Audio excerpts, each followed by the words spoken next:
Hello बच्चों, नमस्कार। चलिए आप लोगों को डायरेक्शन ऑफ सक्सेस क्लास में मैं स्वागत करता हूं। मैं उम्मीद करता हूं कि आप लोग अच्छे से होंगे और आप लोग का स्टडी बहुत अच्छे तरीके से चल रहा होगा।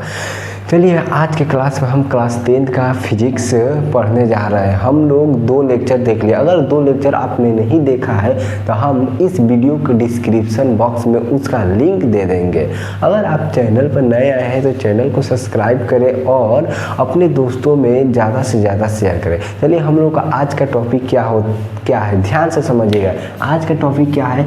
आत्मद्वीप, जिसे हम सेल्फ लुमिनस कहते हैं। आत्मद्वीप मतलब जैसे नहीं कहते हैं आत्मनिर्भर, मतलब अपने पर निर्भर होना, तो उसी से रिलेटेड है। आत्मद्वीप सेल्फ लुमिनस कहते हैं। यहाँ पर इसका क्या होता है परिभाषा? वे पदार्थ जो स्वयं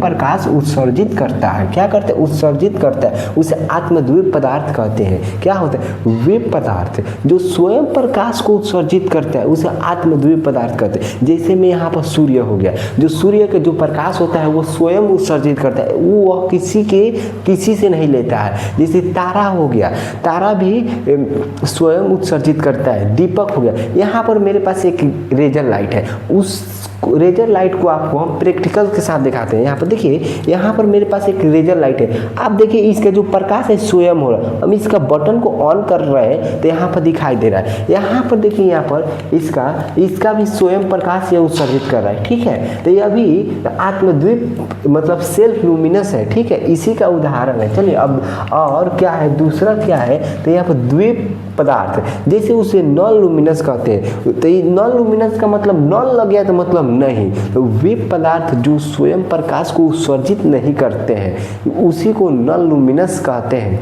देखिएगा, वे पदार्थ जो स्वयं प्रकाश को उत्सर्जित नहीं करते हैं, क्या नहीं करते हैं, लेकिन पदार्थ के उपस्थिति में दिखाई देते हैं, उसे अद्वीप पदार्थ कहते हैं। जैसे में यहाँ पर अद्वीप पदार्थ का उदाहरण क्या हो जाएगा, तो कुर्सी हो जाएगा, टेबल हो जाएगा, पत्थर हो जाएगा।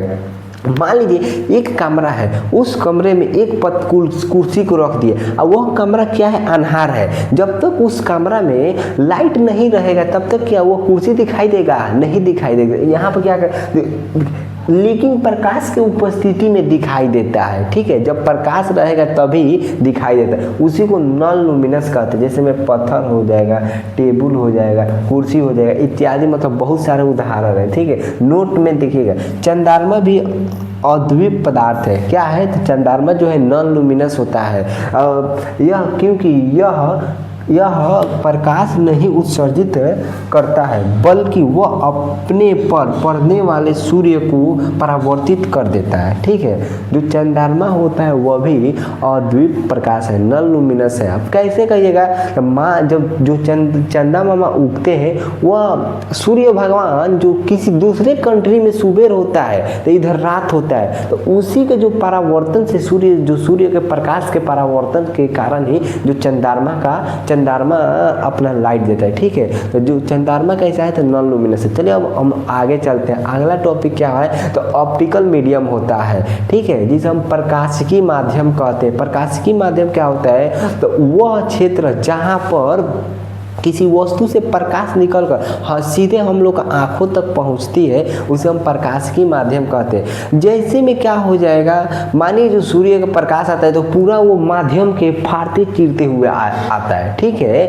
जैसे हवा को आर पार करते आता है तो वह भी कैसा हो जाएगा, तो वह भी प्रकाशिकी माध्यम होता है। चलिए यहाँ पर डिफिनीशन लिखते हैं और आगे चलते हैं। चलिए हम लोग आगे बढ़ते हैं। क्या प्रकाशिकी माध्यम बताए थे, यहाँ पर देखिएगा प्रकाशिकी माध्यम जिसे हम ऑप्टिकल मीडियम कहते हैं। ठीक है, वह क्षेत्र जिससे होकर प्रकाश वस्तु से निकलती है और तक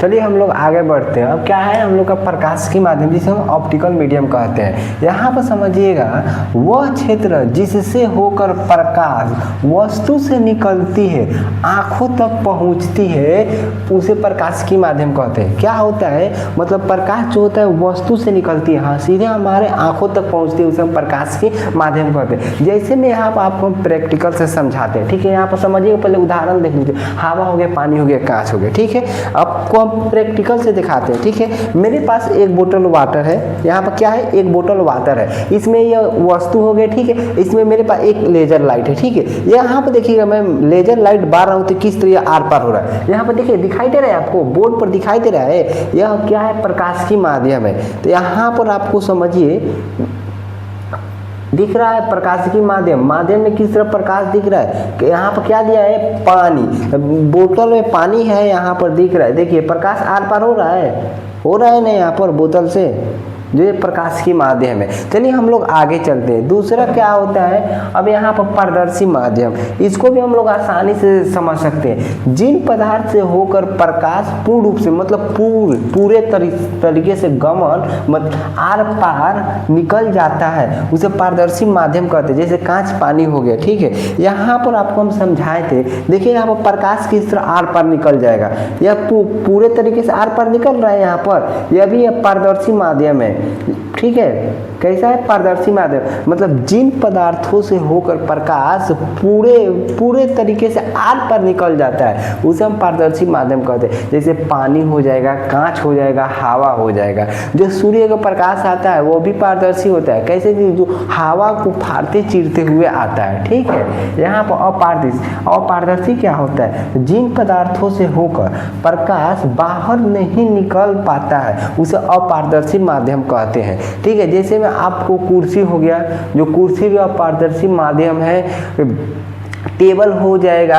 यहाँ पर देखिए, यह मेरे पास एक डस्टर है, यहाँ यह अपारदर्शी है। कैसा है, अपारदर्शी है। देखिए यहाँ इससे प्रकाश बाहर नहीं निकलेगा, प्रकाश बाहर निकल रहा है, बोर्ड पर दिखाई दे रहा है, नहीं दिखाई दे रहा है, क्योंकि यह अपारदर्शी माध्यम है, इसे प्रकाश आर पार नहीं कर सकता है, ठीक है। यहाँ पर कैसा माध्यम है, अपारदर्शी माध्यम। पत्थर हो गया, ईटा को भी आप ले लीजिएगा तो ईटा को भी आर पार नहीं करेगा, यह भी अपारदर्शी माध्यम है, ठीक है। यहाँ पर हम थोड़ा सा और बताना चाहते हैं, प्रकाश की माध्यम में छूट गया है। जो प्रकाश की माध्यम होता है यह मुख्य रूप से दो प्रकार का होता है, ठीक है। एक समांगी माध्यम होता है, एक विसमांगी माध्यम होता है, ठीक है। तो समांगी माध्यम में क्या होता है, जिनका प्रत्येक भाग गुण बनावट सामान्य होता है। क्या ऐसा समांगी माध्यम में होता है, ठीक है।